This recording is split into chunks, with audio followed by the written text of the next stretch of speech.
Hi guys, welcome back. We're currently in the middle of the proof of the so-called approximation property.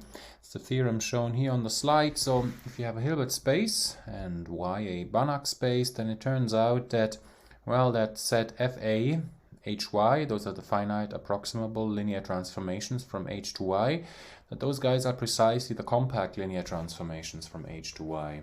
Alright, so we defined Fa last time, and Fa is certainly a subset of COM, and now in this theorem we proved the other inclusion, right? So as an corollary, as an important consequence of this theorem, it says that really any compact operator, linear transformation to be more precise, from a Hilbert space to a Banach space, you can approximate an operator norm by a finite rank linear transformation, right? And actually that proof is somewhat constructive, and let's complete it now.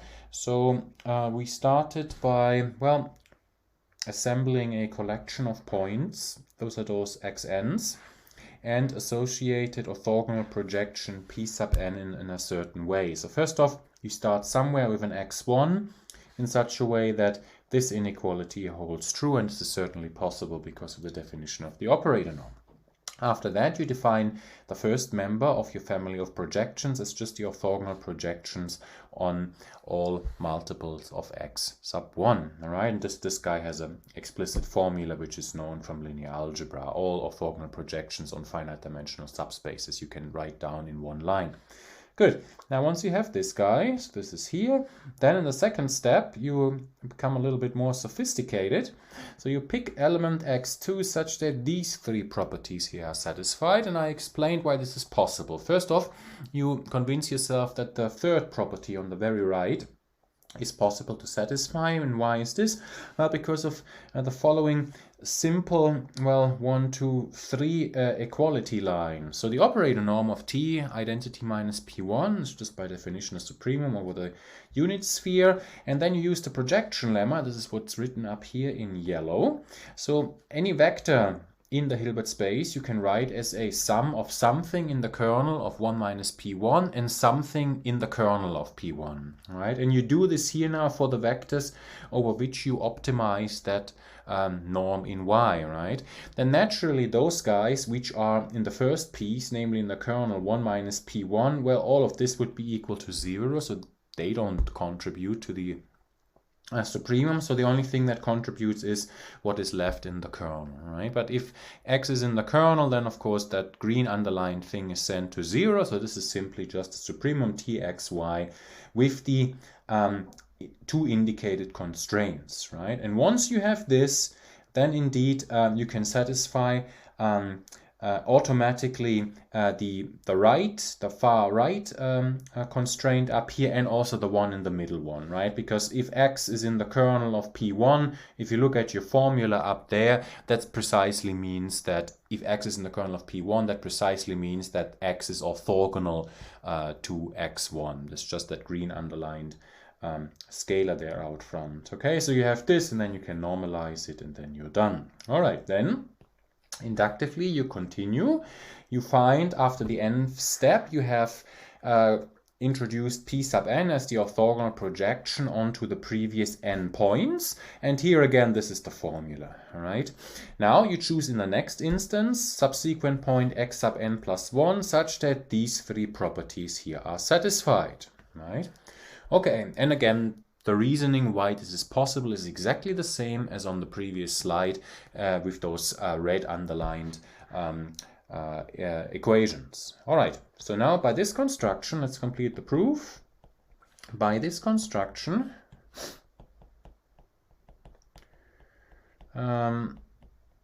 we have the collection of points xn in H is an orthonormal set.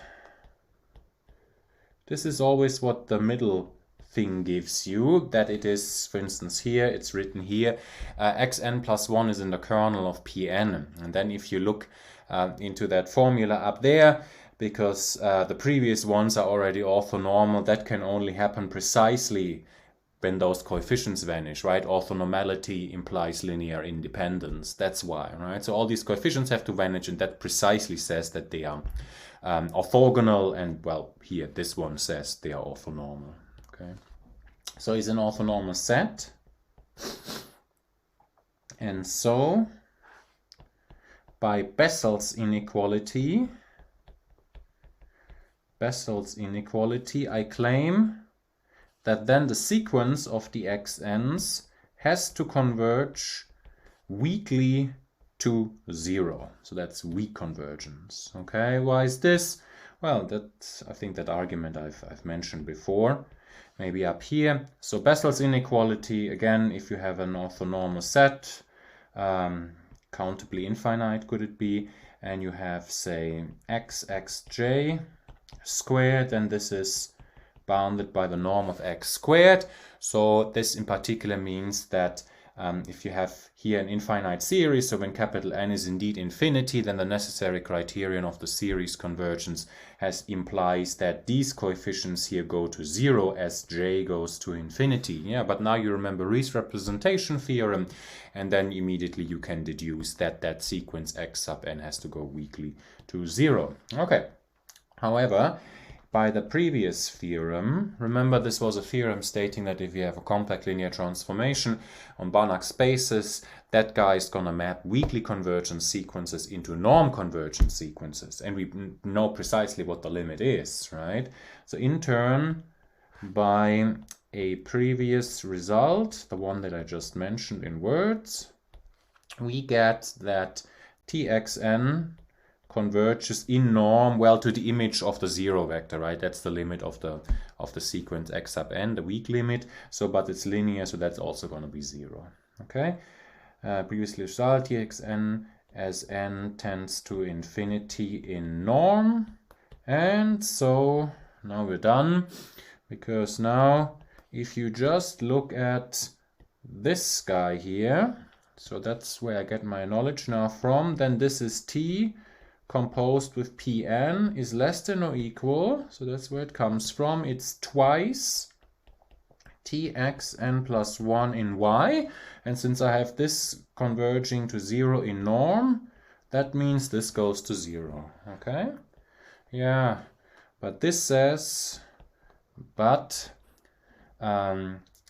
since T is in com hy, we have that the composition Tpn, after all, that's what, you know, depends on n. This first one does not depend on n. This guy here, this is a sequence of what? Of finite approximable linear transformations. Why is this? Yeah, because Pn is finite rank. All those Pn's, if you look at the formula up here, I wrote it actually here, they are finite rank linear transformations. And then remember that Fa guy, so if you multiply, if you compose it from the left or the right with something bounded, the result is still going to be in Fa, going to be finite approximable. And that's why this statement here is true. All right. So, but now what I've shown here is that T is the norm limit of a sequence of finite approximable linear transformations. Yeah, but the finite approximable linear transformations, they form a norm-closed subspace. And that's why that T is finite approximable. Okay, let's write this down in words. But since this, we have this, so T hy is the norm limit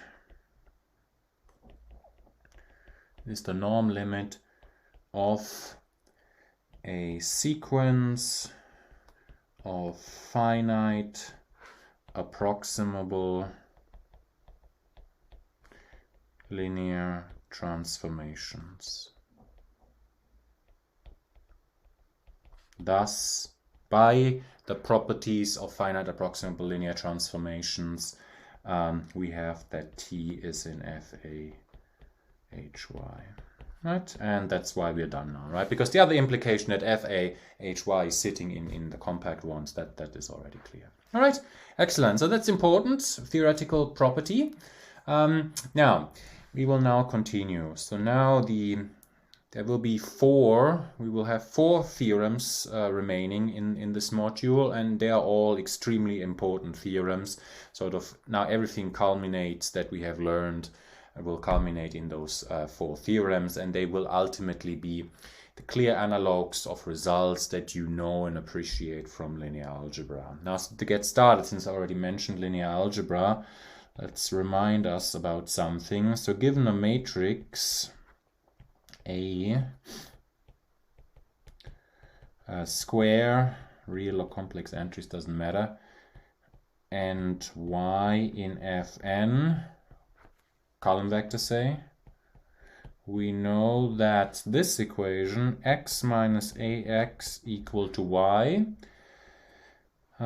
is solvable, so the solution being that x in x for all y if and only if, well, the corresponding homogeneous equation, so right hand side equal to 0, has no non-trivial solution. So in other words, the only solution of the homogeneous equation is the 0 vector. And why is this? Yeah, because if you're dealing with matrices, you have the fact that so here, if you factor out the x, you have 1 minus ia, and here you got the same thing, of course. And then you know that 1 minus ia as a matrix, that's an n by n matrix, is invertible if and only if the determinant is different from 0, right? So that's why these two statements are completely equivalent. The inhomogeneous equation is solvable, actually uniquely solvable, for any right-hand side if and only if the homogeneous equation, the second one with right-hand side equal to 0, has only the 0 solution, x equals to 0, right? Put slightly differently, and that's what we will now be proving, but in infinite dimensions, equivalently. And these two possibilities are exclusive either, let's use a red star and let's use a pink star. So the red one is the homogeneous one. So either red star has a non-trivial solution, so a solution not equal to 0 has a non-trivial solution, or the pink star is, my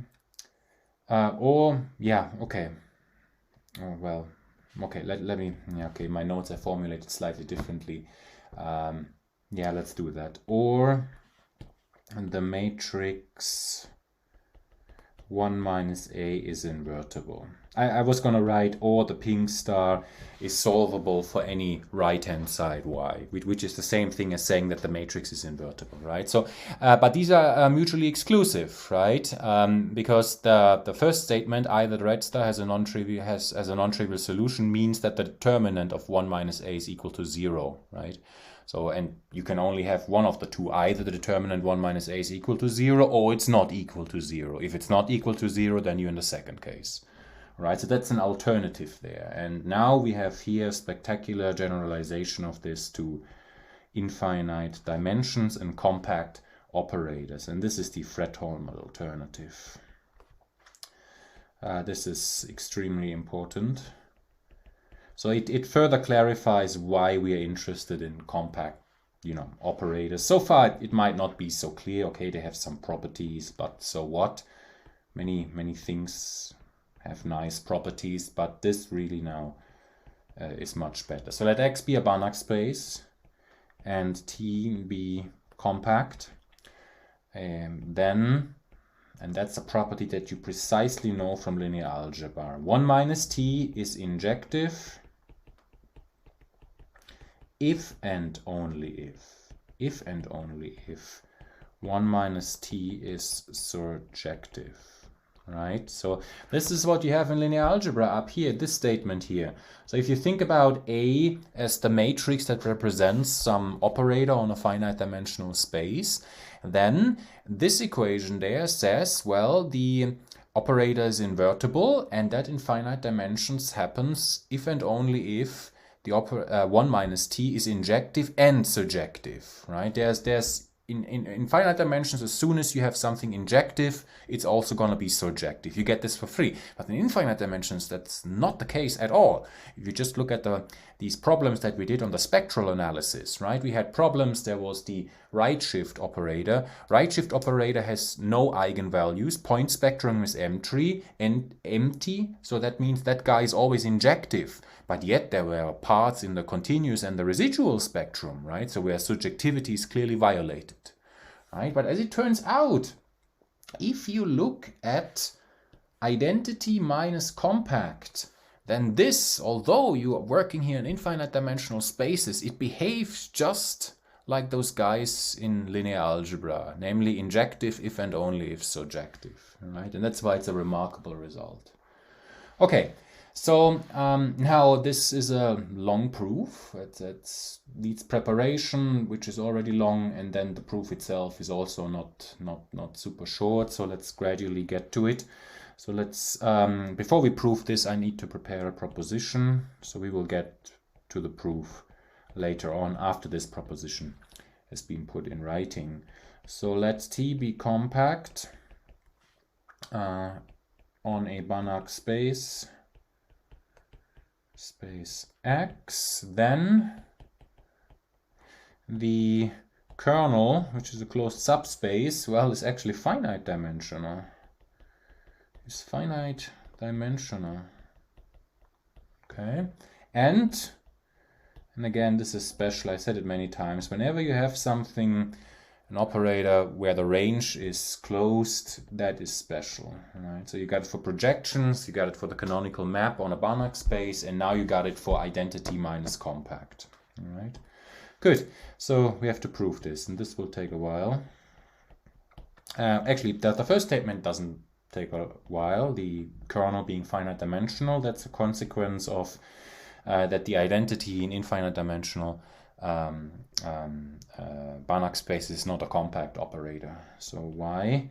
So since this is bounded linear, we know that the kernel, call it M, is closed. That's a general fact about bounded linear operators. So is a closed subspace of X, and since X is complete, it is therefore itself a Banach space, and so itself a Banach space. But if you view T restricted to M, then first of all, this is going to be compact, because T is compact on the whole space, so if I restrict it to a subspace, closed subspace here, then it's also going to be compact on this one. And more importantly, it acts as identity on M. So why is this? Well, maybe in yellow here on top. So remember what M is. M is the kernel of 1 minus T, right? So that means 1 minus T, X is always sent to 0, right?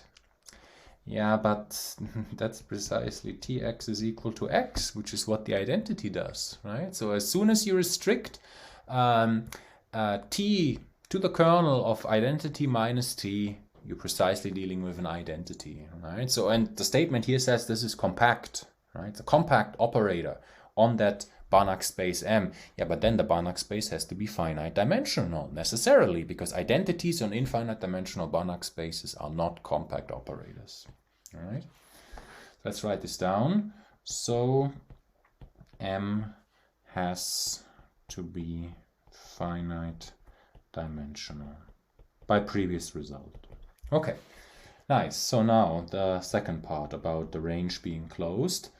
So first we have to use, well, some, again, complementary subspace business. So moving ahead, there exists a closed subspace M prime in X complementary to M. So why is this?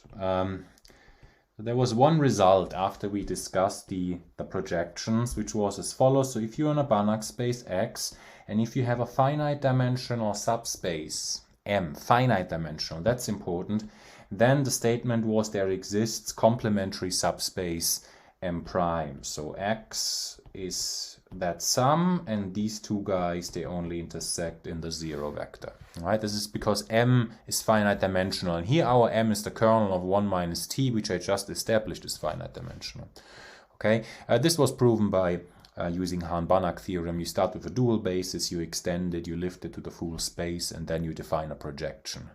Right? So that is a fact that we now use. All right, that's why I discussed it back in the day. All right.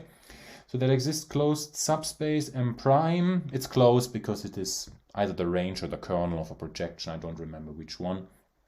But I do remember, so that this you see from the proof of this result that I'm just using here in green, that the restriction of 1 minus t to that M prime is injective.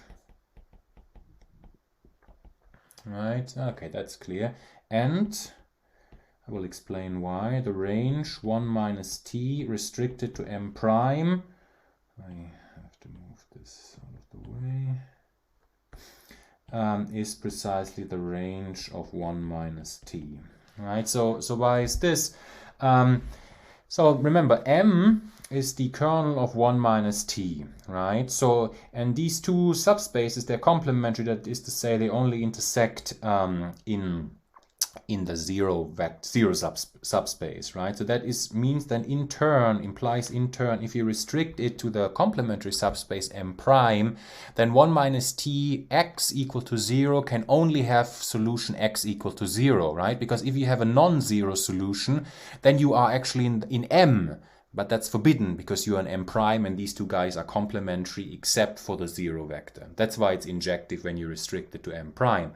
On the other hand, of course, the range 1 minus t restricted to M prime you can have to the full space, because if you have that part that comes from M that is sent to 0, right? So that's certainly in the range, right? So that's the 0 operator, everything is in there.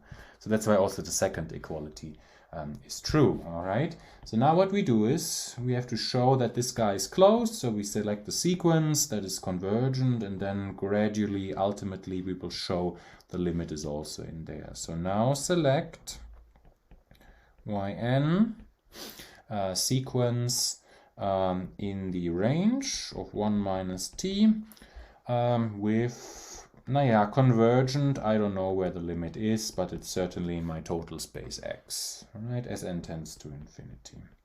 All right, now the first thing that we do is then,